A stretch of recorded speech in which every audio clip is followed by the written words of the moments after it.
where the secrets of the heart are written with ink and sealed with scandal. Welcome to channel, The Countess Chronicles. Here's something nobody tells you about love in high society. The person who claims they see you as family might be the very one who'll lose their breath when they finally see you walking away. Sounds like a contradiction, doesn't it? But stick with me, because what I'm about to share will challenge everything you thought you knew about devotion, timing, and the dangerous game of being someone's comfortable option. Lady Eleanor spent 7 years as the Duke of Ashford's closest confidant, his trusted advisor, his emotional sanctuary, everything except what she desperately wanted to be. And here's the controversial truth that nobody wants to admit. Sometimes the person you love most is also the person destroying you slowly. One careless word at a time, one overlooked moment after another, until you're nothing but a secret, even to yourself. You see, there's this unspoken conspiracy in matters of the heart that society doesn't prepare you for.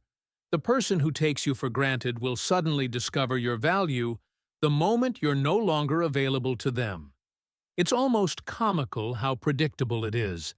Except there's nothing funny about watching someone finally wake up when you're already walking out the door.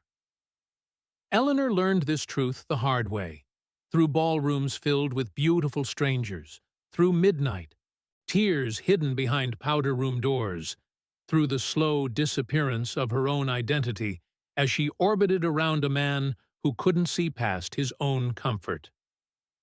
But here's what makes this story different from every other tale of unrequited affection you've heard.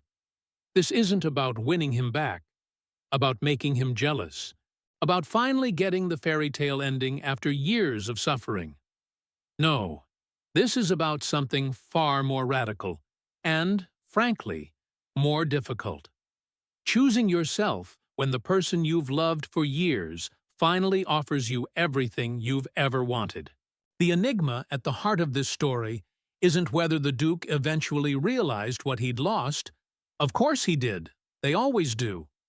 The real mystery is why we spend so much time waiting for people to see our worth instead of simply walking toward those who recognized it from the beginning.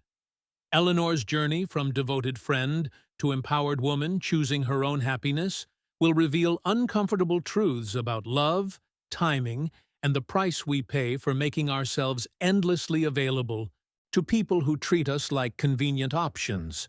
You'll discover why the most dangerous position you can occupy in someone's life is irreplaceable friend, how to recognize when devotion has crossed into self-destruction, and, most importantly, how to build a life so full and authentic that other people's belated realizations can't derail your peace. This isn't just another romance with a predictable ending. This is a blueprint for reclaiming yourself from the hidden patterns that keep you trapped in relationships where you're always the supporting character, rather than the lead. By the time we reach the end of Eleanor's story, you'll understand why sometimes love means letting go of the person you thought you couldn't live without, why reciprocity matters more than passion, and how the hardest choice can also be the one that finally sets you free.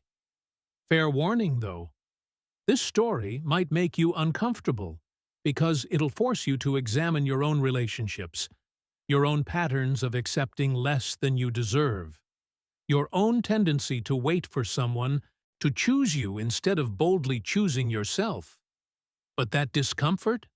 That's where the real revelation happens, where transformation begins, where you stop being a trace in someone else's narrative and start writing your own story with courage and conviction. So take a breath, settle in, and prepare to witness what happens when a woman who's been invisible for 7 years finally steps into the light and discovers she never needed his gaze to shine. There's a peculiar kind of pain that settles in your chest when you realize you've been living inside a beautiful lie. Lady Eleanor had spent months preparing for the grand summer ball, and she'd convinced herself this would be the night everything would change. She'd commissioned a new gown from the finest dressmaker in London, spent hours with her lady's maid, perfecting every curl, every detail. The Duke of Ashford had mentioned, quite casually, over tea 3 weeks prior, that he'd be attending. She'd held on to that secret like it was a precious jewel, turning it over in her mind every night before sleep found her. This wasn't just any ball. This was her carefully orchestrated moment, her chance to step out from behind the shadows of their friendship and into the light where he might finally see her differently. The evening arrived draped in golden summer warmth, and Eleanor descended the grand staircase of Ashford Manor with her heart hammering against her ribs. She'd timed it perfectly, arriving fashionably late so he'd already be there, so he'd see her entrance. And see her he did, but not in the way she'd dreamed about for countless sleepless nights. The Duke stood at the far end of the ballroom, his hand resting possessively on the waist of Lady Victoria Pemberton, a woman he'd met exactly 14 days ago at a garden party. 14 days. Eleanor had known him for 7 years, had been his confidant through every conflict, every triumph, every whispered enigma of his complicated life.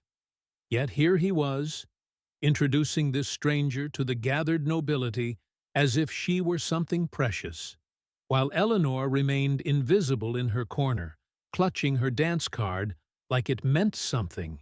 What happened next carved itself into Eleanor's memory with the precision of a knife.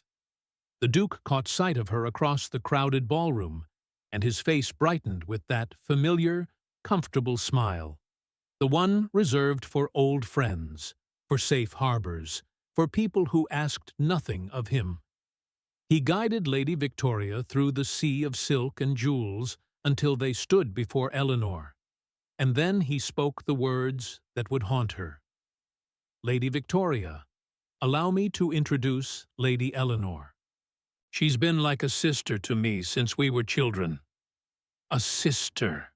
The word hung in the air between them, sharp and final as a judge's verdict. Eleanor smiled, curtsied gracefully, exchanged pleasantries that tasted like ash on her tongue, and excused herself with the practiced ease of someone who'd spent years hiding her true feelings.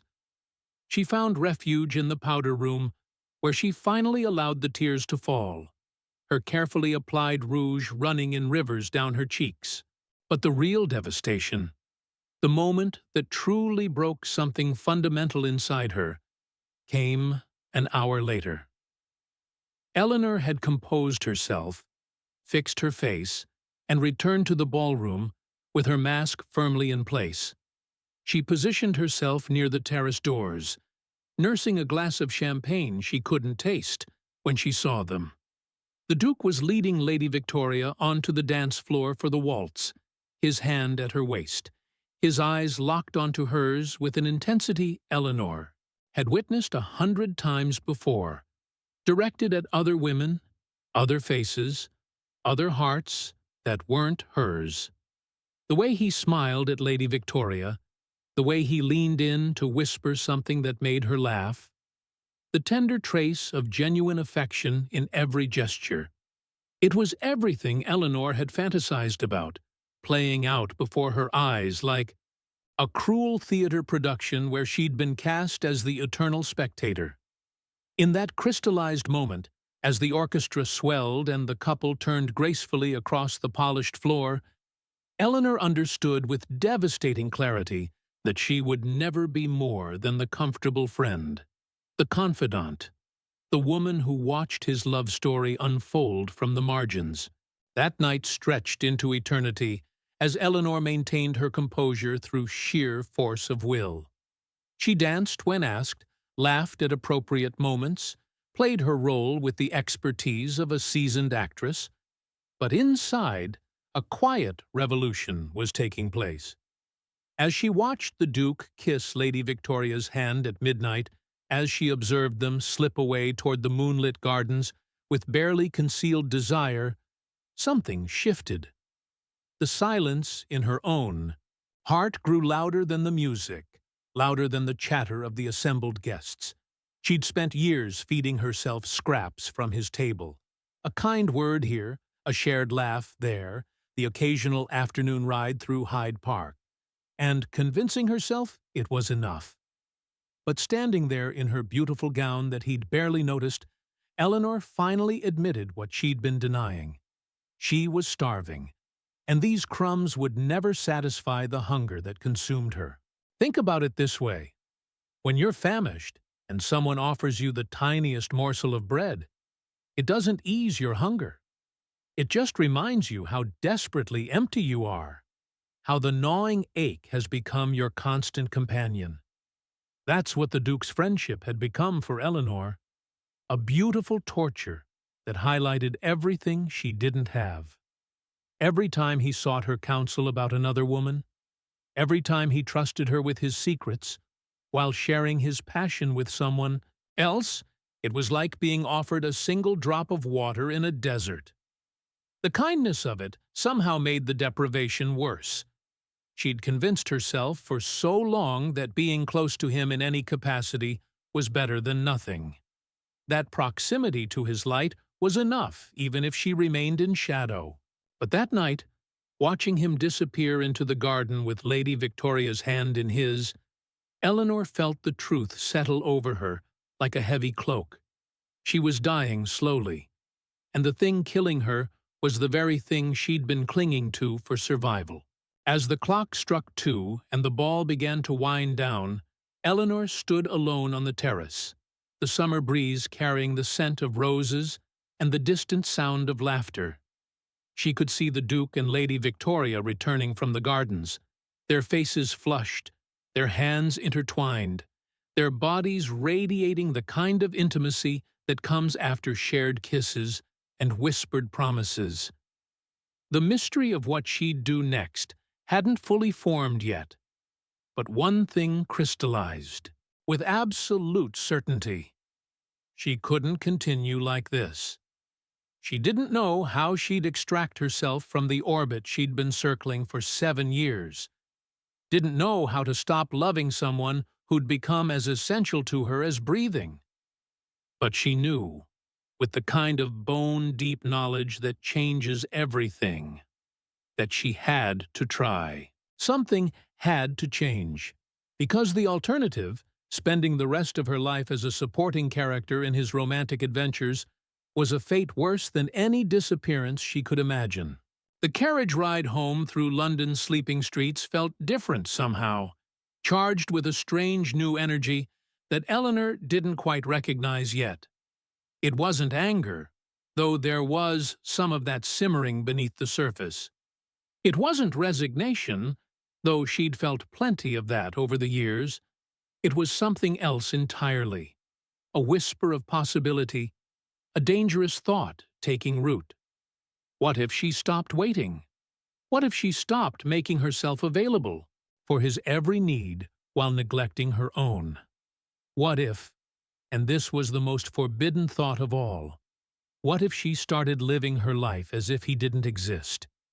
The idea terrified her, but it also stirred something she hadn't felt in years, curiosity about her own future, separate from his. As her lady's maid helped her out of the gown she'd worn for him, Eleanor caught her reflection in the mirror and barely recognized the woman staring back, someone who'd spent so long defined by unrequited love that she'd forgotten who she was without it. In the days following the summer ball, Eleanor began the delicate work of untangling herself from a life that had revolved around the Duke of Ashford for far too long. She couldn't do it abruptly.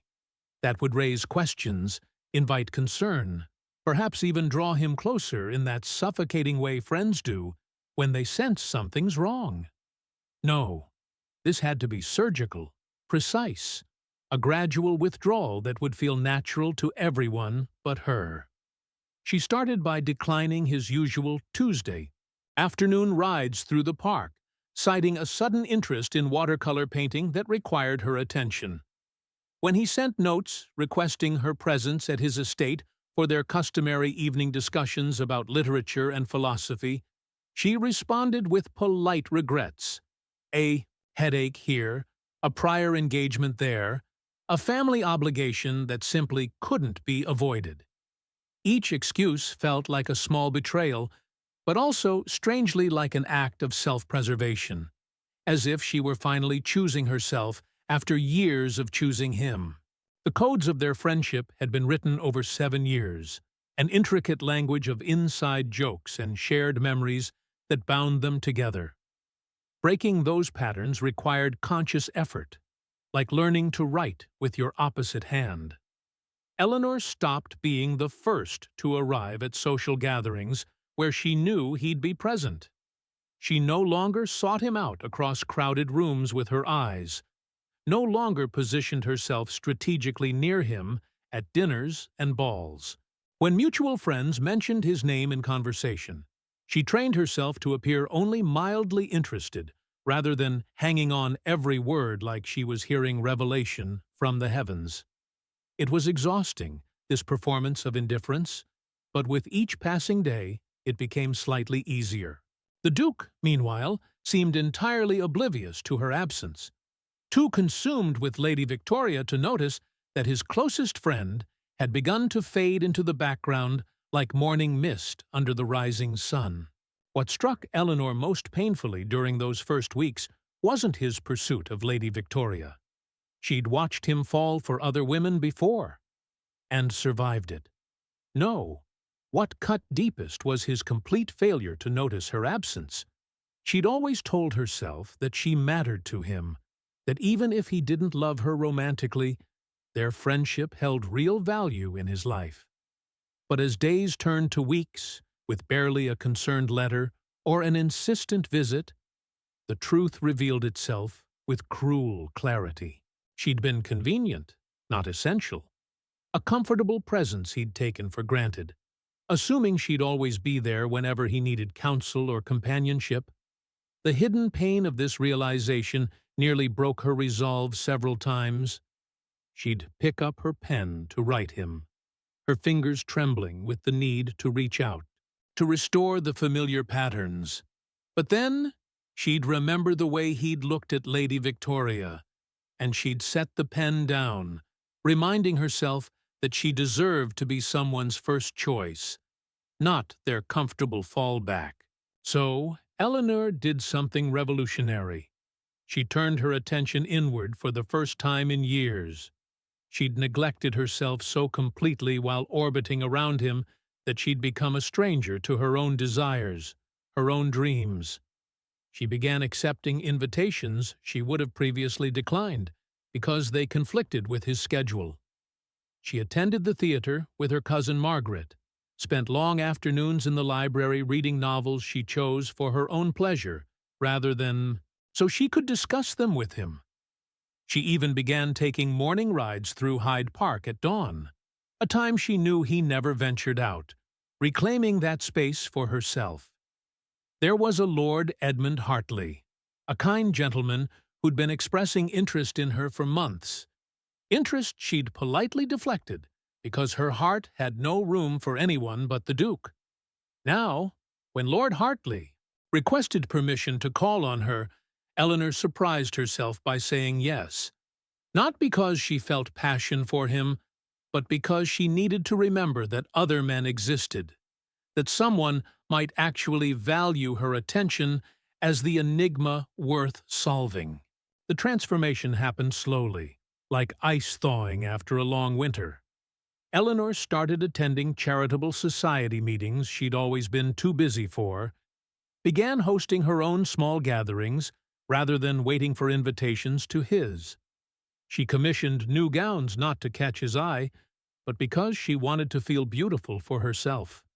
She even took up horseback riding with more daring, jumping fences she'd previously avoided, racing across open fields with a freedom that felt both terrifying and exhilarating. It was as if she'd been holding her breath for 7 years, and now she was finally gasping in great lungfuls of air. Her friends noticed the change. Lady Catherine commented that Eleanor seemed more herself lately, though Eleanor privately wondered if any of them had ever really known who she was beneath the devotion she'd worn like a second skin. The trace of her old self, the woman who'd organized her entire existence around the Duke's schedule, began to fade, replaced by someone she was just beginning to meet. Lord Hartley proved to be unexpectedly pleasant company. He wasn't dashing like the Duke, didn't command a room with his presence, or speak with that particular eloquence that had always made her heart race. But he showed up when he said he would. He asked about her opinions and actually listened to the answers. He brought her books he thought she'd enjoy, remembered details from previous conversations, looked at her as if she were the most fascinating person in the room. Not because he needed something from her, but simply because he wanted to be near her. The contrast was jarring. With the Duke, she'd spent years trying to be interesting enough, witty enough, indispensable enough. With Lord Hartley, she could simply exist, and that seemed to be enough. It wasn't the passionate, all-consuming love she'd felt for the Duke, this strange new feeling blooming in her chest. It was quieter, steadier, like a gentle stream rather than a raging river. And perhaps, Eleanor thought, as Lord Hartley kissed her hand after an afternoon at the Botanical Gardens, perhaps steady was what she'd needed all along. Think of it this way. Imagine you've spent years staring through a window at someone else's beautiful life, your nose pressed against the glass, watching them live and love and exist without you. Your entire world becomes that window, that view, that glimpse of something you can never quite reach. Then, one day, you realize you've been standing in front of a door the whole time. Your own door, leading to your own life, your own possibilities. It takes courage to turn away from that window, to stop watching and start living. But once you do, once you step through that door into the sunlight of your own existence, you begin to understand what you've been missing. Eleanor had been a spectator for so long she'd forgotten she could be the protagonist. Now, slowly, carefully, she was learning to write her own story, one where the Duke of Ashford was just a supporting character, a chapter that had run its course, a beautiful mystery she was finally ready to leave unsolved. As spring began its slow transformation into summer, Eleanor found herself genuinely happy in moments that had nothing to do with him. She laughed freely at Lord Hartley's modest jokes, felt excitement planning her own social calendar, discovered interests she'd never pursued because they hadn't aligned with the Duke's preferences.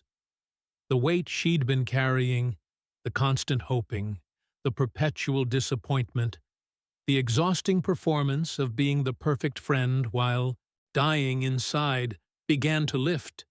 She could feel herself becoming lighter, freer, more herself than she'd been in years.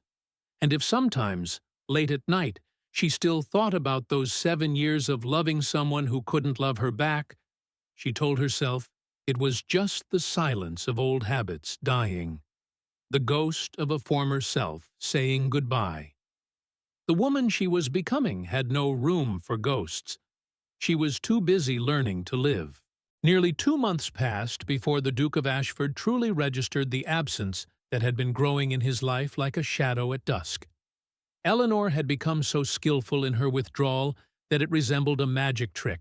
She was still present in society, still visible at the same gatherings, yet somehow completely out of reach. The first crack in his oblivious contentment came on a Thursday afternoon, when he arrived at his study to find his usual cup of tea prepared exactly as he liked it. But no Eleanor settling into the chair across from him with that familiar smile. His butler informed him that Lady Eleanor had sent her regrets. She had other commitments. Other commitments. The phrase struck him as oddly foreign, as if Eleanor having a life beyond their friendship was some kind of conspiracy he hadn't been informed about.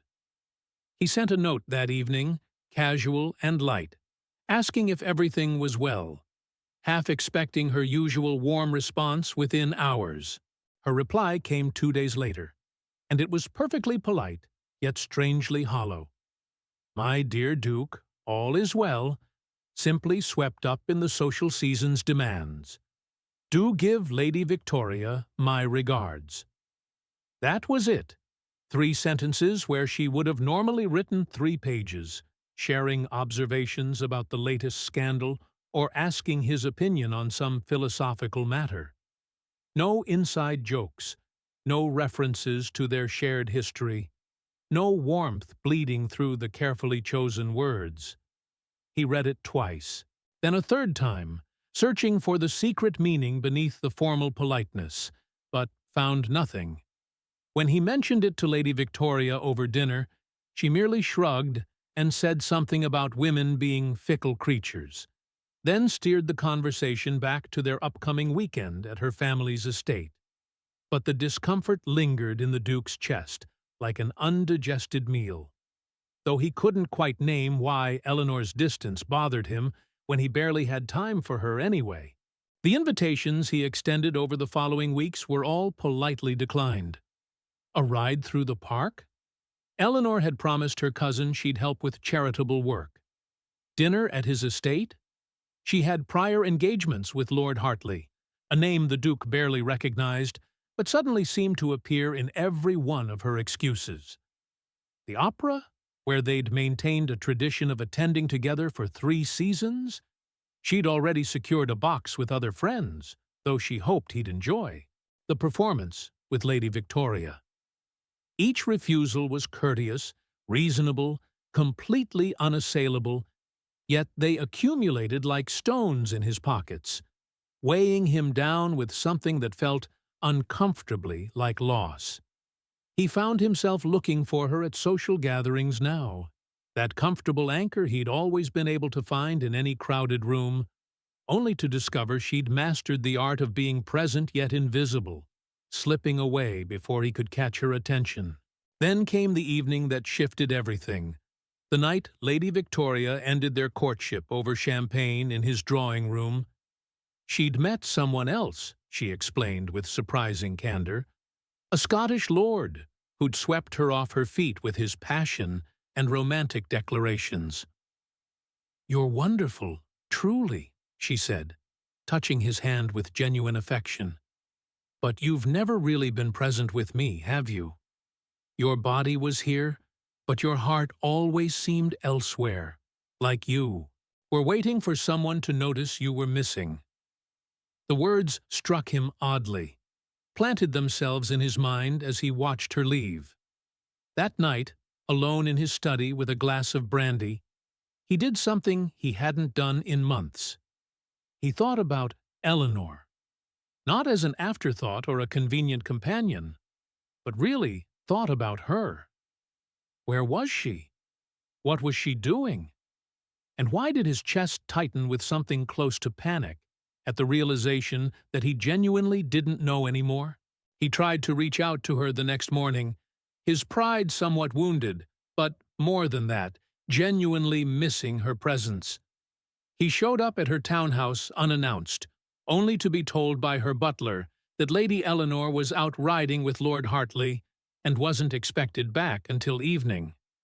The butler's expression held something that looked suspiciously like satisfaction, as if the entire household staff had been waiting for this moment. The Duke returned home and did something he never did. He sat down and wrote her a real letter. Not a casual note, but several pages expressing how much he missed their conversations, their easy companionship, the way she understood him better than anyone. He sealed it with wax, sent it with his most trusted footman, and waited. The response that came back was brief, almost curt. "Your words are kind, but I'm afraid I cannot be the confidant you seek regarding your romantic disappointments. I believe you need space to process your feelings about Lady Victoria, and I have my own life to attend to now." The rejection stung worse than Lady Victoria's departure had. Eleanor had never denied him anything, not her time, not her attention, not her counsel. She'd been the constant in his life, the hidden foundation upon which he'd built everything else. And now, suddenly, she was drawing boundaries as if he were just another acquaintance. He found himself composing responses in his head during dinner parties, rehearsing what he'd say when he finally caught her alone. But she proved remarkably elusive, always surrounded by others, always with Lord Hartley hovering nearby like a faithful guardian. The Duke began to notice things he'd been blind to before. How other men looked at Eleanor, how she laughed freely now in ways he didn't remember seeing, how she carried herself with a new confidence that made her seem almost like a stranger. When had this transformation happened? Had it been gradual? Or had he simply been too absorbed in his own pursuits to notice she was changing, evolving, becoming someone who apparently no longer needed him? His feelings dictate her own. This was her moment to choose herself, to honor the painful growth she'd achieved over these months of distance and self-discovery. Think about it this way. You know when you break a bone and it heals, but it sets incorrectly? The bone still functions, you can still walk or move, but it's fundamentally different than it was before, carrying the trace of old trauma in its very structure. That's what their friendship had become, Eleanor had decided, and she'd let it heal in whatever crooked way it could. She couldn't unbend it back to its original shape without breaking it again, and she'd endured enough pain already.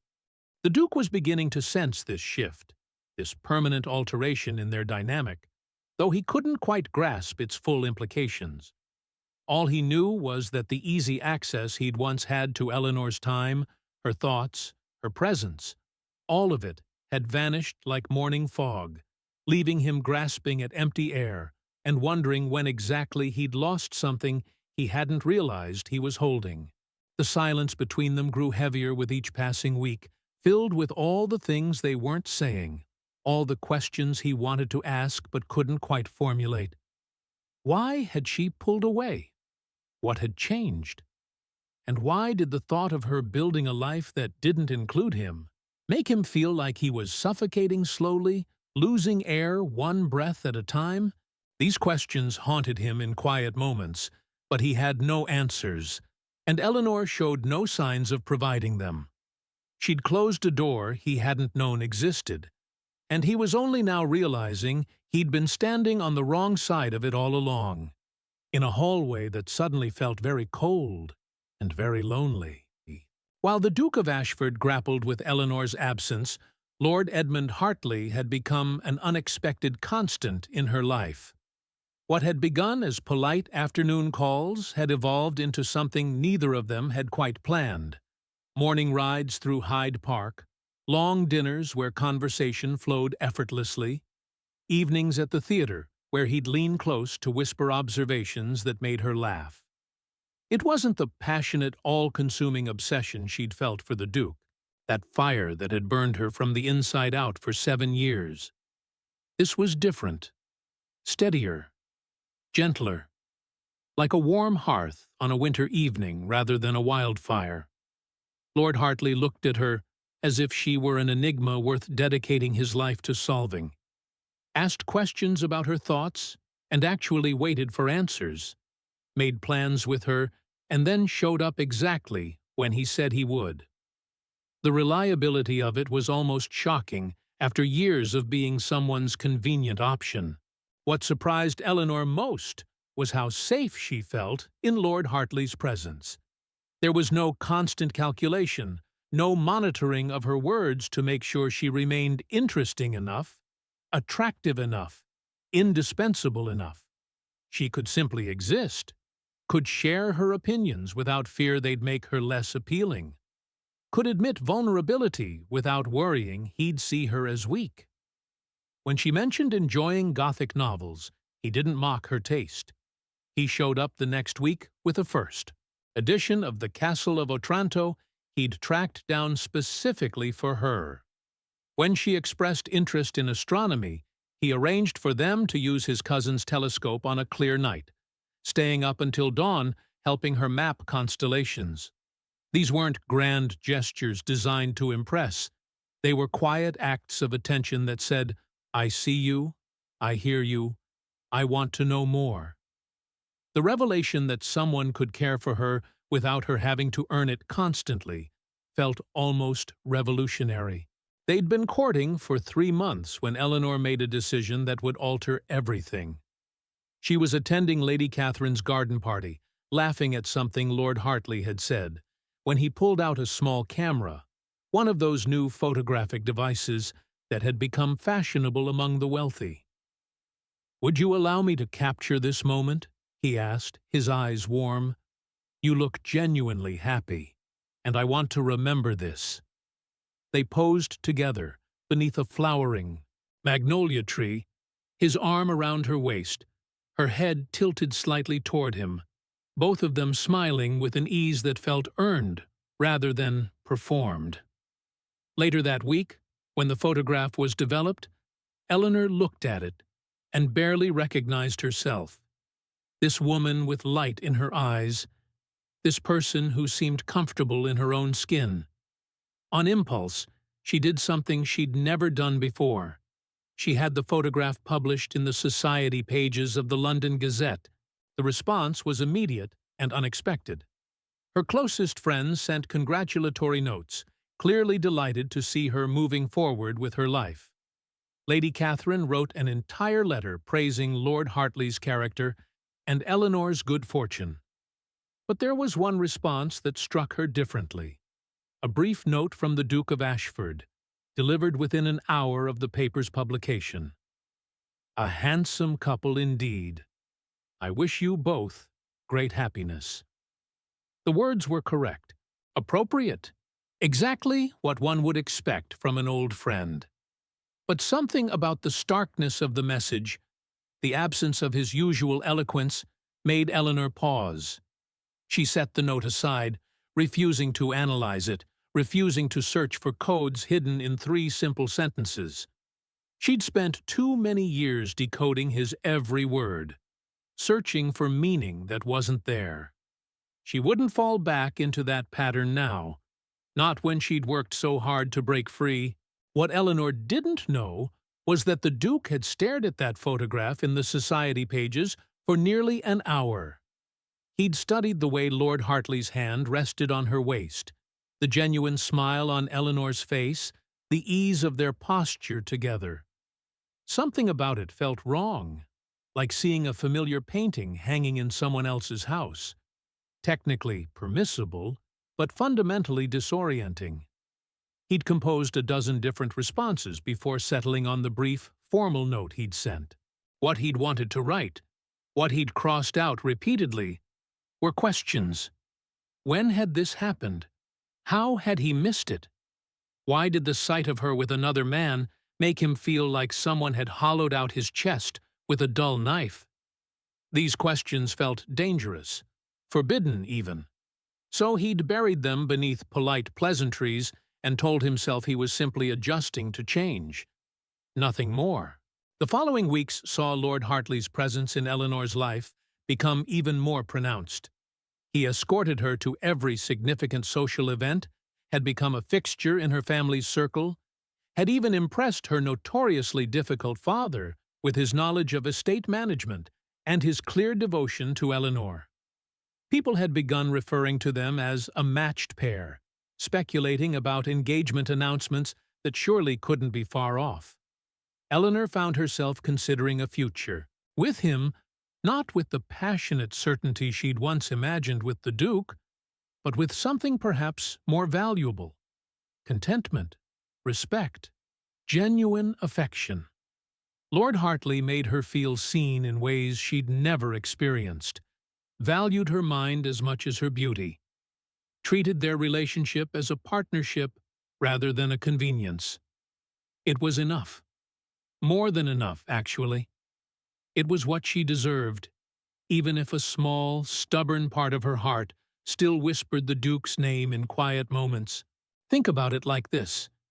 You spend years searching frantically for your spectacles, turning your house upside down, retracing every step, convinced you've lost something irreplaceable. The panic consumes you because you can't see clearly without them, can't function, can't move forward. Then someone gently taps your shoulder and points out that the spectacles have been sitting on top of your head the entire time. Sometimes people only recognize what they have when it's no longer available to them, when the familiar weight has shifted or disappeared entirely. The Duke was beginning to experience this uncomfortable truth. Watching Eleanor build a life with someone who'd seen her value immediately, who hadn't needed 7 years, and her absence to realize what stood before him. The irony wasn't lost on Eleanor. She'd spent so long wishing he'd notice her, and now that he finally seemed to be paying attention, she found she no longer particularly cared about his gaze. Lord Hartley proposed on a Thursday evening in Eleanor's family garden, as the sun set and painted everything gold. He didn't make a grand spectacle of it, didn't arrange for musicians or elaborate displays. He simply took her hand, told her that she'd become essential to his happiness, and asked if she'd consider sharing her life with him. Eleanor looked at his earnest face, his kind eyes, the steadiness of his presence, and felt something settle in her chest. Not wild passion, but something deeper, more sustainable. "Yes," she heard herself say, surprised by how easy the word was, how right it felt.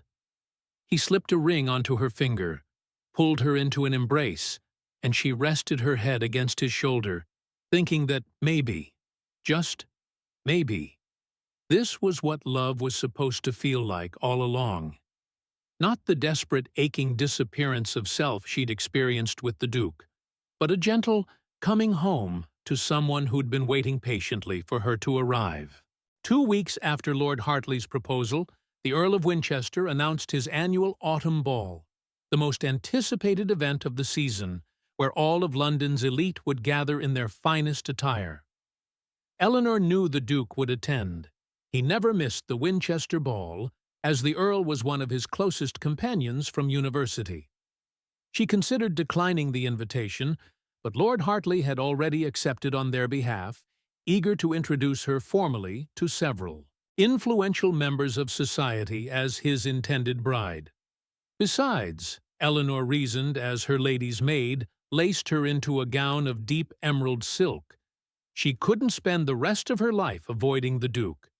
She'd built something new, something real, and she refused to let old ghosts dictate her movements anymore.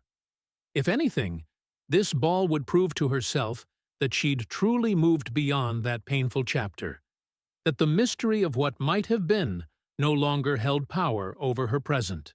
When they arrived at Winchester House, the ballroom blazed with 1,000 candles, their light reflecting off crystal chandeliers and the jewels adorning every throat and wrist.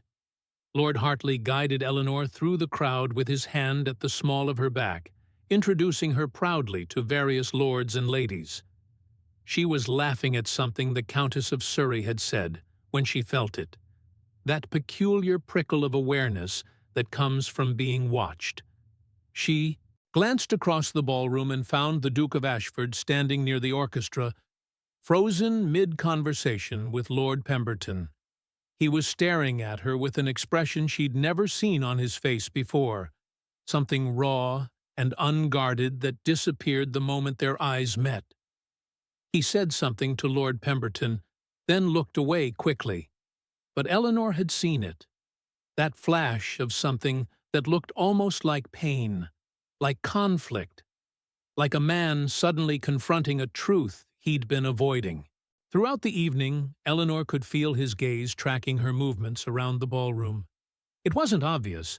The Duke was too well trained in social graces for that, but she'd known him for 7 years, had memorized every subtle shift in his behavior, every tell. She knew when he was watching her dance with Lord Hartley, when he observed her laughing with Lady Catherine, when his attention followed her even as he conversed with others. The weight of his observation felt different than it had before. charged with something she couldn't quite identify. It wasn't the casual, comfortable attention of an old friend. This was something else entirely. Urgent, almost desperate, like a man drowning who'd just spotted the shore. But Eleanor refused to let it affect her. She'd spent too long being affected by the Duke's every mood, every glance, every word. She was engaged to a good man who loved her openly. And that was what mattered now. The inevitable confrontation came near midnight, when Eleanor stepped away from the ballroom's heat to catch her breath in the refreshment room. She was examining the elaborate ice sculpture of a swan when she heard his voice behind her. Eleanor! Just her name, spoken with such careful control that she knew immediately he was anything but controlled. She turned slowly, meeting his gaze with a composure she didn't entirely feel. "Your Grace," she replied, formal, distant, the way one might address a respected acquaintance, rather than someone who'd occupied every corner of your heart for years. They stood there for a moment, the silence between them heavy with 7 years of history, before he spoke again. "You look different tonight." She raised an eyebrow. "Different how?" "I don't know. More radiant, perhaps. More distant." The last word came out almost like an accusation. Eleanor felt something twist in her chest, but she kept her voice steady. "People change, Your Grace. Surely you've noticed that people grow and evolve, become new versions of themselves." He moved closer, and she could smell his familiar cologne, sandalwood, and something uniquely him that used to make her dizzy with longing. "You and Lord Hartley," he said, his jaw tight. "How long has this been developing?" The question struck her as absurdly belated, coming months too late to mean anything. "Does it matter?" she asked. "We've been courting for several months. You were occupied with Lady Victoria at the time, if you recall." His face darkened at the mention of Lady Victoria. "That's finished," he said abruptly. "Has been for some time." Eleanor felt nothing at this revelation. No surge of hope, no secret triumph, just a mild curiosity about why he thought she'd care. "I'm sorry to hear that," she said politely, "the way you'd respond to news of a distant relative's misfortune. Are you?" His voice dropped lower, more intense. "Are you truly sorry, Eleanor? Or have you moved so far beyond our friendship that my circumstances no longer matter to you?" The accusation stung because it held a kernel of truth she wasn't ready to examine. "That's not fair," she said quietly. "You were the one who didn't notice when I stepped back, when I created distance. You were too absorbed in your own life to realize I'd left the margins of yours." He flinched, as if she'd struck him. "I notice now," he said, and there was something almost pleading in his tone. "I notice that you're never available anymore, that you've built an entire life that doesn't include me, that you're going to marry someone else, and I—" He stopped abruptly, seeming to realize he'd revealed too much. "And you what, Your Grace?" Eleanor prompted, her heart hammering despite her best efforts to remain calm. He looked at her then with eyes full of something that might have been anguish, might have been regret, might have been the dawning awareness of a lost opportunity. "And I can't seem to reconcile myself to it," he admitted quietly. "The thought of you as Lady Hartley, of him having what I—" Again he stopped, but this time Eleanor didn't push. She didn't want to hear whatever confession was struggling to emerge, didn't want to deal with declarations that came years too late to matter. "You once called me a sister," she said, her voice steady, despite the old wound the memory opened. "Do you remember? At the summer ball, you introduced me to Lady Victoria as like a sister to you." Recognition and shame flickered across his face. "Eleanor, I—" "No," she interrupted gently but firmly. "You had your chance to see me differently. You had 7 years of chances, actually. And you chose everyone else, every time.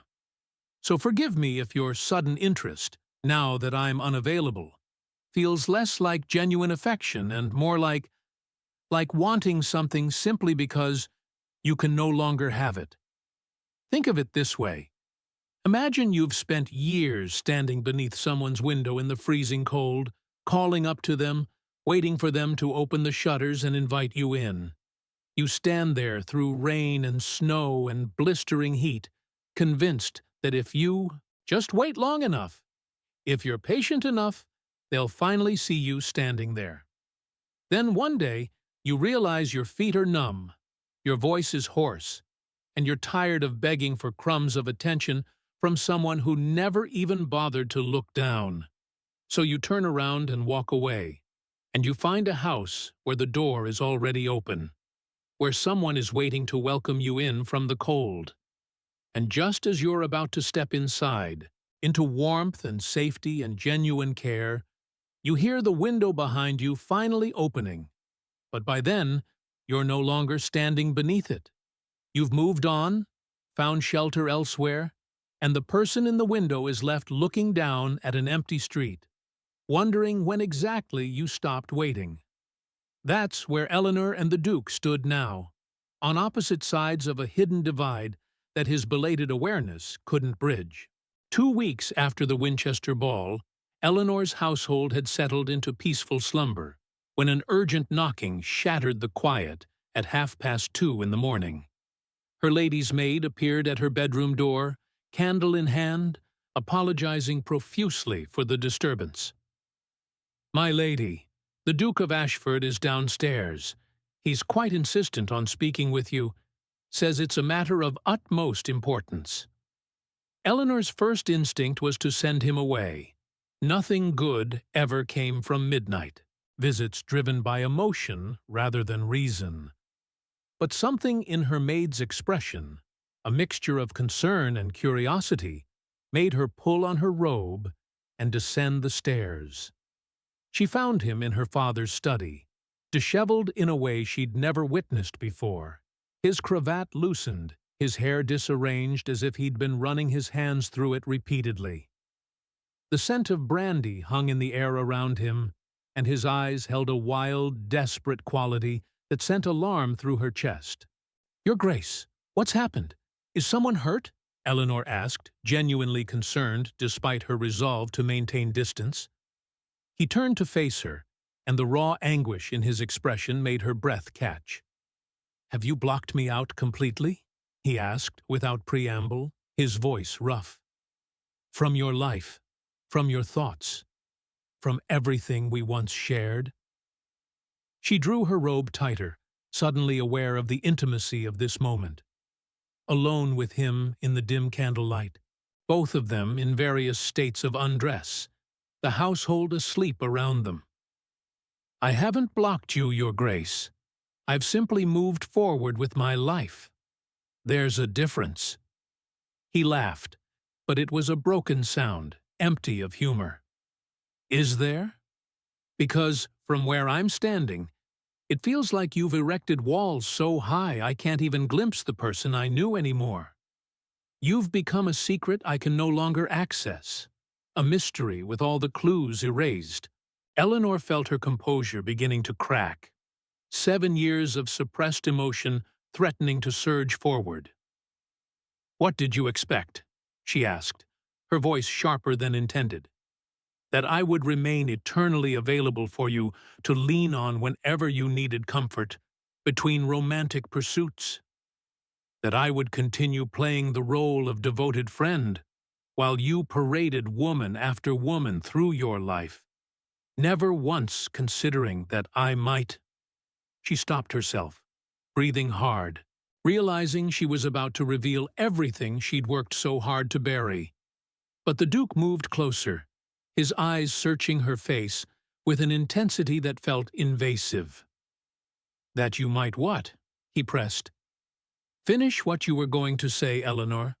Please. The please nearly undid her.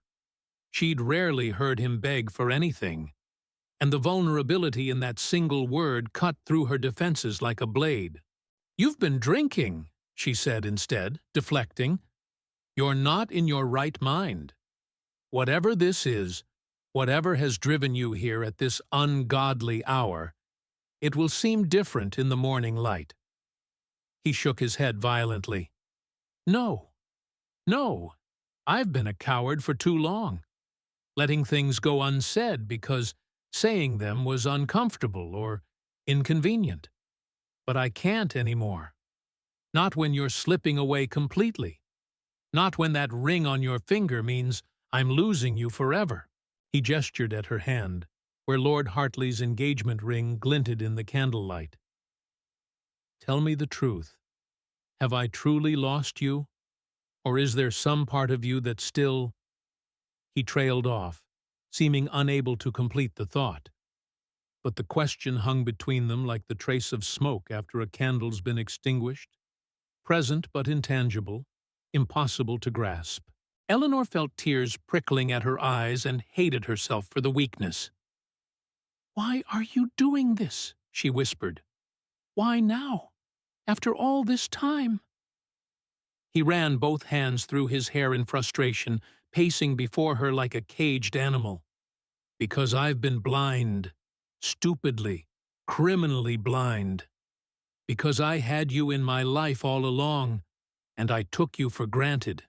Assumed you'd always be there no matter how poorly I treated your devotion.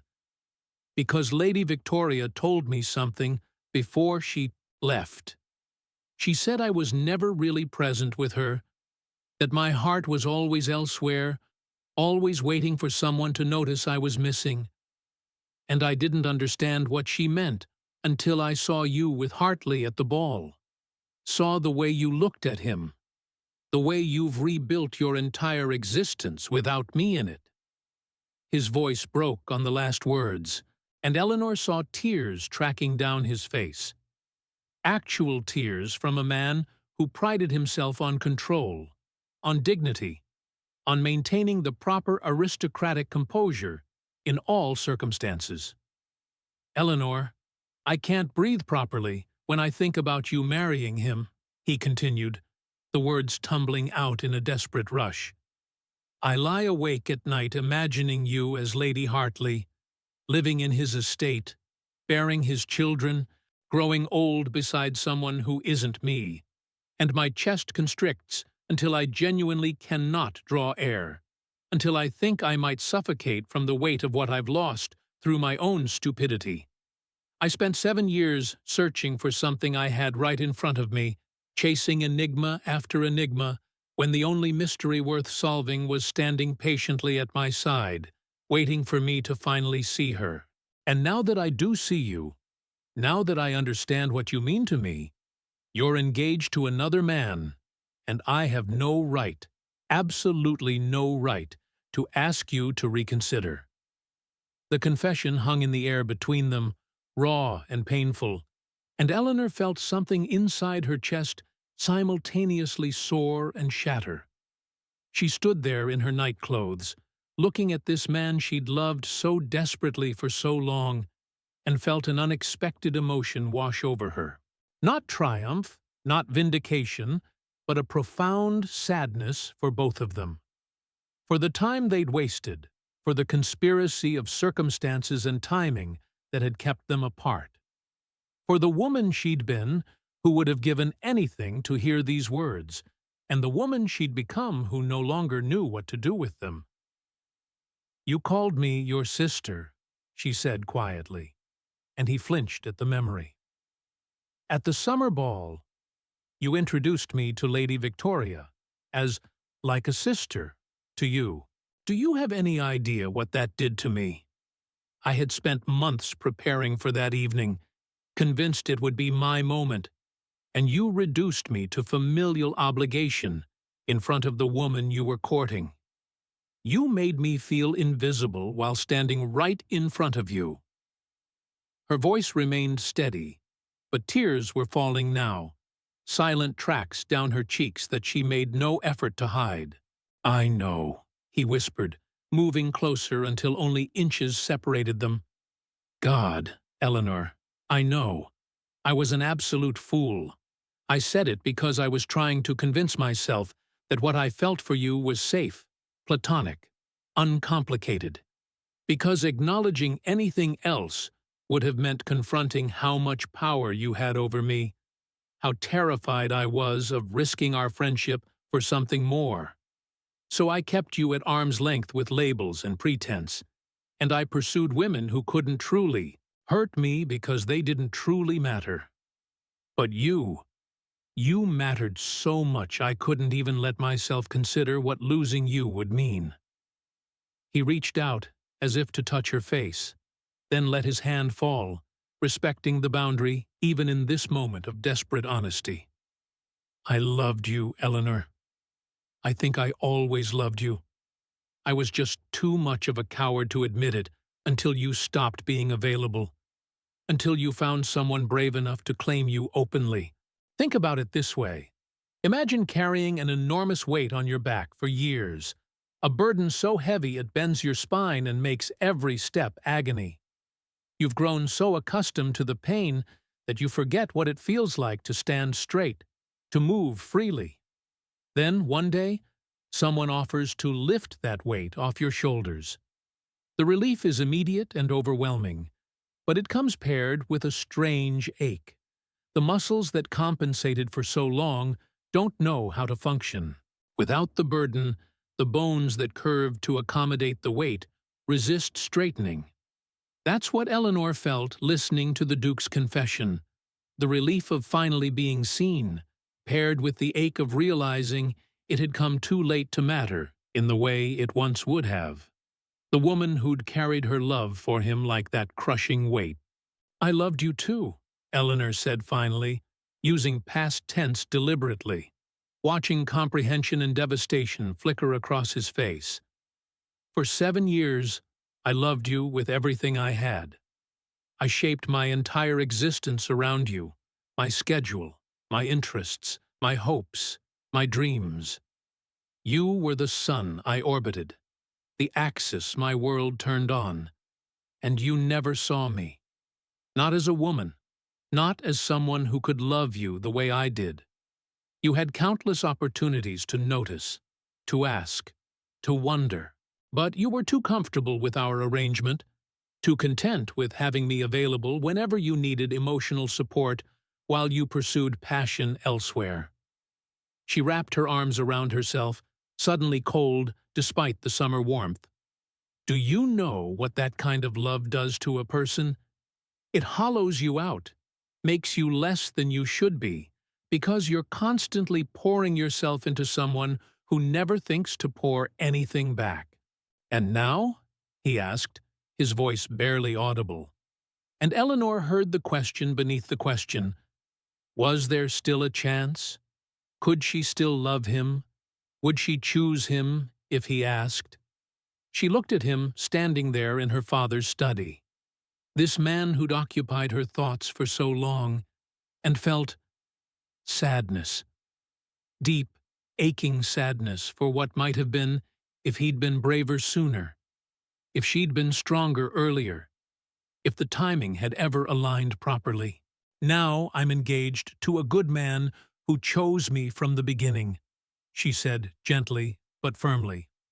"Lord Hartley didn't need to lose me to realize my value. He didn't need years of friendship and my strategic absence to suddenly discover I was worth pursuing. He saw me, wanted me, and acted on it without hesitation or fear. And I deserve that kind of certainty, Your Grace. After 7 years of hoping and waiting and making myself smaller to fit into the corners of your life, I deserve someone who gives me the center of theirs willingly."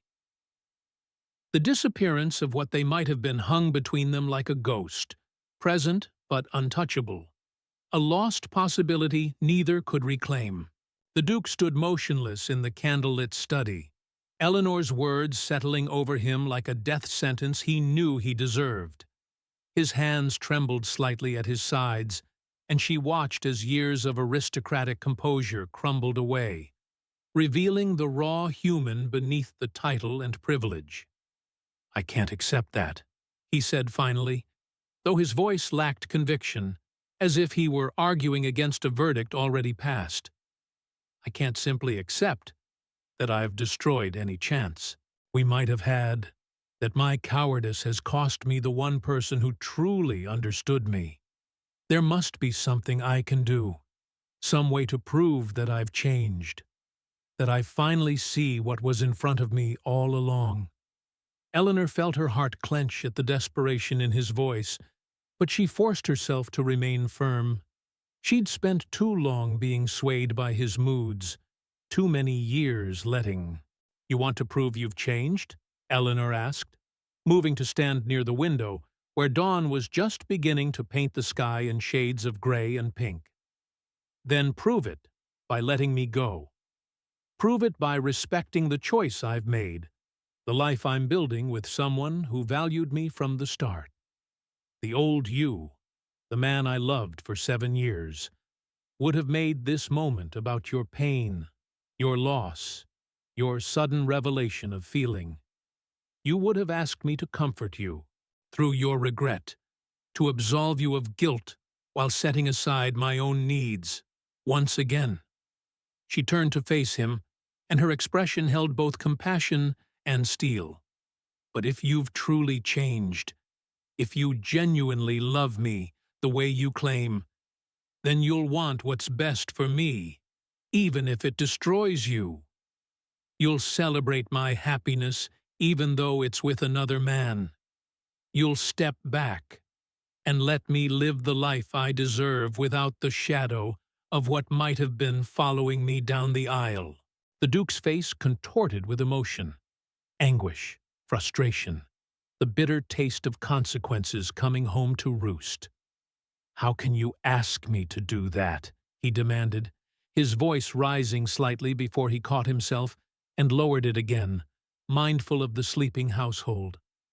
"How can you ask me to smile and congratulate you when every fiber of my being wants to fight for you, to make you see that we could still have something extraordinary together? You said you loved me, past tense, as if that depth of feeling could simply evaporate because I was too blind to recognize it when it mattered. But love doesn't work that way, Eleanor. It doesn't just disappear because the timing was wrong or because someone else has entered the picture. Tell me honestly, do you truly feel nothing for me anymore? Has your heart completely transferred its allegiance to Hartley? Or are you marrying him because he's safe, because he showed up when I didn't, because settling for contentment seems easier than risking real passion?" The question struck Eleanor like a physical blow, because it touched on truths she'd been avoiding even in her own mind. Did she love Lord Hartley the way she'd loved the Duke? No, it was a different kind of feeling, quieter, less consuming, built on respect and compatibility rather than desperate longing. But was that necessarily inferior? Wasn't steady devotion more valuable than passionate chaos? She took a breath, choosing her words carefully. "You're right that love doesn't simply vanish," she admitted. "There's a part of me that will probably always care for you, that will remember those 7 years and wonder what might have been if you'd opened your eyes sooner. But that's precisely why I can't entertain this conversation, Your Grace. Because if I let myself consider your feelings now, if I allow your sudden realization to influence my decisions, I'll be right back where I started, organizing my life around your emotional availability, waiting for you to be certain, sacrificing my own stability for the promise of something you might offer if the conditions align perfectly." She moved closer to him, and he looked at her with such raw hope that she almost faltered. "I spent 7 years as a trace in your life," Eleanor continued, her voice soft but unwavering. "A ghost haunting the margins of your existence, present, but never quite real enough to matter in the ways that counted. I made myself smaller and smaller, trying to fit into whatever space you had available between your actual priorities. And do you know what the cruelest part of all this is? It's that you're offering me everything I ever wanted. Your attention, your affection, your passionate declarations, but only now, when accepting them would mean breaking faith with myself and with a man who deserves better than to be someone's second choice. The conflict in her own heart was nearly unbearable, but she pushed through it, knowing that wavering now would undo months of painful progress. Lord Hartley proposed to me knowing exactly who I am and what I have to offer. He didn't need to lose me to appreciate me, and that matters more than any amount of belated passion ever could.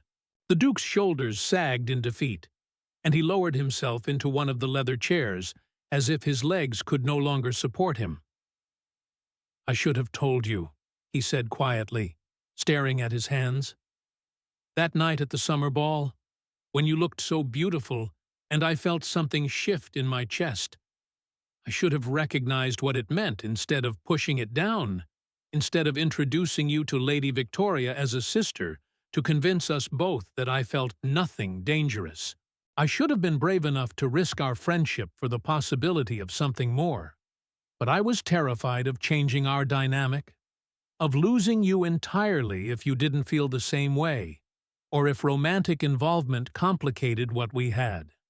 So I chose safety over courage, and now I'm paying the price for that cowardice. The hidden feelings I refuse to examine have consumed me, now that they're impossible to ignore, now that acting on them would make me the villain rather than the romantic hero." Eleanor felt unexpected tears welling up again, moved by his honesty, even as she remained committed to her course. "We're all paying prices for the choices we made," she said gently. "I paid for 7 years of loving someone who couldn't see me by slowly losing myself in that devotion. You're paying now for taking that devotion for granted, for assuming I'd always be there no matter how you treated my feelings. And Lord Hartley, he doesn't know it yet, but he'll pay too, because I'm bringing ghosts to our marriage, carrying the weight of this history, whether I want to or not." She wiped at her eyes impatiently, frustrated with herself for crying. "But we can choose how we move forward from here. We can either let this mystery of what we might have been poison everything around us, or we can release it with grace and wish each other well. I know which choice I'm making. The question is what you'll choose, Your Grace." For a long moment, the Duke sat in silence, processing her words, wrestling with emotions he'd suppressed for too long. When he finally looked up at her, his eyes were red but clearer, as if some internal storm had passed and left devastation, but also clarity in its wake. "You're right," he said hoarsely, "about all of it. You deserve better than what I'm offering. A man seized by jealousy and regret, rather than someone who chose you freely and first. Lord Hartley is fortunate to have your heart, even if he doesn't fully understand what a rare gift that is. I hope—" He paused, swallowing hard. "I hope he treasures it more carefully than I did. I hope he never takes for granted the privilege of your love, never makes you feel like a convenience or an option. And I hope that you find genuine happiness with him, the kind of peace and joy that I was too self-absorbed to provide when you offered them to me freely. Think about it this way. When you finally set down a burden you've been carrying for miles, your body doesn't immediately adjust to the freedom. Your muscles still feel the phantom weight. Your shoulders still curve inward from years of accommodation. Your spine still bears the memory of what you carried." Eleanor felt that phantom weight now, saying goodbye to the Duke not just as a romantic possibility, but as the central figure in her emotional landscape. The man she'd loved so desperately, the enigma she'd spent years trying to solve, was finally being honest with her, and she was choosing to walk away from that honesty because it had arrived too late. There was a bittersweet quality to this moment, a recognition that sometimes love isn't enough when timing and readiness don't align. The Duke was finally capable of seeing her, but she'd already moved beyond the place where his vision mattered most. That was the forbidden truth neither wanted to acknowledge, but both knew in their bones, that love's window sometimes closes permanently, and all the belated passion in the world can't pry it back open. Eleanor moved toward the study door, signaling that this conversation had reached its conclusion. "You should go," she said gently.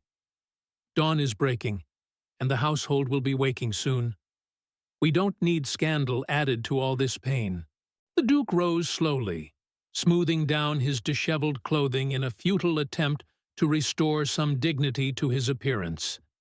As he passed her on his way to the door, he paused, so close she could feel the warmth radiating from him, could smell that familiar scent that used to make her heart race. "I'll let you go," he whispered. "I'll step back and watch you marry him, and I'll carry this regret for the rest of my life. But know this, Eleanor, you were never a ghost to me, never a trace or a convenience. You were the foundation I built everything on, so constant and reliable that I failed to appreciate how essential you were until the structure started crumbling without you. That's my burden to bear, not yours. I wish you every happiness, truly. Even though the thought of your joy with someone else feels like it's killing me, I want it for you. You deserve nothing less." And with that, he left, the door closing softly behind him, leaving Eleanor alone in the study, with the dawn light streaming through the windows and the echo of 7 years finally finding their ending. So, here you are, at the end of Eleanor's journey, and I want you to ask yourself something honest. How much of her story felt uncomfortably familiar? How many years have you spent orbiting around someone who treats you like a comfortable option rather than a priority? How many times have you made yourself smaller, quieter, more convenient, hoping that if you just proved your worth long enough, they'd finally see you the way you've always seen them? Because here's the truth that nobody wants to say out loud. You already know the answer. Deep in that place where you hide uncomfortable truths from yourself, you know whether you're someone's first choice or their backup plan. You know whether they value you or simply value having you available. And you know, if you're brutally honest, whether you're building a life or just waiting for permission to start living one. Eleanor made a choice that terrified her. She chose peace over passion, certainty over chaos. A man who saw her immediately over one who took 7 years to open his eyes. And I know what some of you are thinking. But what if the Duke really changed? What if his feelings were genuine? What if she gave up on true love right when it was finally within reach? But that's exactly the mystery we've been unraveling throughout this entire story. The idea that love which requires your absence to manifest, that demands you nearly destroy yourself before it shows up, that only recognizes your value when someone else claims it, that's not love. That's ego. That's possessiveness. That's a man mourning the loss of convenience and calling it romance. Real love doesn't wait until you're engaged to someone else to suddenly discover you're irreplaceable. Real love doesn't need 7 years and a competitor to realize what's been standing in front of it all along. Now here's what I want you to do, and this is going to be uncomfortable, but growth always is. Look at your own life, your own relationships, your own patterns. Are you being an Eleanor, pouring yourself endlessly into someone who takes and takes without reciprocating? Are you settling for being someone's like a sister because you've convinced yourself that proximity to them is better than nothing? Or worse, are you being a duke, so comfortable with someone's devotion that you've stopped appreciating it, stopped seeing them, stopped recognizing that they're a human being with needs and desires and a limited capacity for being overlooked? Because here's the revelation that should shake you to your core. Every day you spend accepting less than you deserve is a day you're actively choosing to betray yourself. Every moment you remain available to someone who wouldn't cross the street to prioritize you is a moment you're teaching them and yourself that your worth is negotiable, that your needs are optional, that your happiness is less important than their comfort. Think about the life you're building right now, not the one you're dreaming about, not the one you're waiting for someone else to give you permission to start, but the actual life you're living today. Does it reflect your worth? Does it honor your potential? Are you the protagonist of your own story? Or are you still playing supporting character in someone else's narrative, waiting for them to finally give you a meaningful scene? Eleanor spent 7 years as an extra in the Duke's romantic adventures, and it nearly destroyed her. She got out just in time, built something real with someone who valued her from day one, and had the strength to turn away when the Duke's belated awakening tried to pull her back into old patterns. But how many people do you know?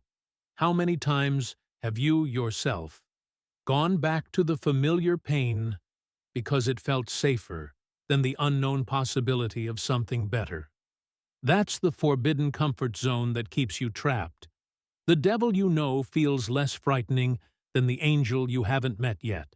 So here's my challenge to you, and I want you to take this seriously. What's one concrete action you can take today? Not tomorrow, not next week, but today, to start choosing yourself the way Eleanor finally chose herself. Maybe it's setting a boundary with someone who's been taking you for granted. Maybe it's accepting that invitation from someone who's actually interested, instead of waiting for the person who isn't. Maybe it's simply sitting with the uncomfortable truth that you've been accepting crumbs and calling it a feast, and deciding that you're done starving yourself emotionally. Because here's what I've learned after studying countless stories like Eleanor's. After watching people repeat the same painful patterns generation after generation, nothing changes until you make it change. The Duke didn't wake up because Eleanor waited patiently. He woke up because she left. Your situation won't transform because you hope harder, or love better, or prove yourself more worthy. It'll only shift when you respect yourself enough to walk away from relationships that diminish you, even when, especially when, walking away feels impossible. And listen, I know this is heavy. I know some of you are sitting there feeling called out, feeling defensive, feeling like maybe you need to make excuses for why your situation is different, why you need to keep waiting just a little longer. That resistance you're feeling? That's your comfort zone fighting for survival. That's the part of you that's terrified of change, even when change is exactly what you need. But I want you to sit with that discomfort instead of running from it. I want you to ask yourself, what am I actually afraid of? Losing them? Or discovering that I'm stronger without them than I ever was with them? Because the secret that Eleanor discovered, the truth that set her free, is this. The person you become when you finally choose yourself is so much more powerful, so much more authentic, so much more alive than the person you were when you were busy shrinking yourself to fit into someone else's life. Here's the reality check nobody wants to hear, but everyone needs to understand. If someone can watch you walk away and not chase you, if they can see you building a life without them and not fight to be part of it, if they only suddenly realize your value when someone else claims it, They don't actually want you. They want the convenience of you. They want the ego boost of knowing you're available. They want the comfort of your devotion without the responsibility of reciprocating it. And you, beautiful, worthy, irreplaceable you, deserve so much more than being someone's emotional backup plan. You deserve to be someone's, "I can't imagine my life without you," not their, "I didn't realize I'd miss you until you left." Can you feel the difference? Can you sense how one comes from genuine love while the other comes from wounded pride? That distinction could save you years of your life if you let it. So what are you going to do with this knowledge? Are you going to close this chapter and go right back to the same patterns, the same people, the same comfortable suffering? Or are you going to honor Eleanor's courage by finding some of your own? Are you going to keep accepting the silence of people who couldn't be bothered to speak up when it mattered? Or are you going to seek out the voices that celebrate you loudly and consistently? The choice, as it always has been, is yours. But know this: every day you spend waiting for someone to see your worth is a day you're not spending building a life with someone who already does. Every moment you invest in convincing someone you're valuable is a moment you could spend with people who never questioned it in the first place. And every ounce of energy you pour into being enough for someone who doesn't appreciate you is energy, stolen from becoming who you're meant to be. Time is the one resource you can't reclaim, and you're spending it right now. The only question is whether you're investing it wisely or wasting it on people who wouldn't invest theirs in you. If Eleanor's story resonated with you, if you saw yourself in her years of patient devotion, in her painful awakening, in her brave choice to prioritize her own peace, then I want you to do something for me. Subscribe to this channel, because we're going to keep exploring these uncomfortable truths about love, relationships, and the courage it takes to choose yourself when everything in you wants to choose them. Hit that notification bell so you don't miss the next story, because trust me, we're just getting started unraveling the codes of human connection that keep us trapped in unfulfilling patterns. Drop a comment telling me, what's the hardest boundary you've ever had to set with someone you loved? What did it cost you, and what did it give you back? Let's build a community of people who are done accepting less than they deserve, who are ready to write better stories for themselves.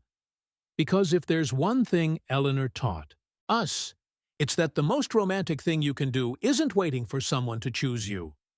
It's choosing yourself so powerfully that anyone who doesn't see your worth immediately becomes irrelevant to your happiness. Now go write that story. Your future self is counting on it.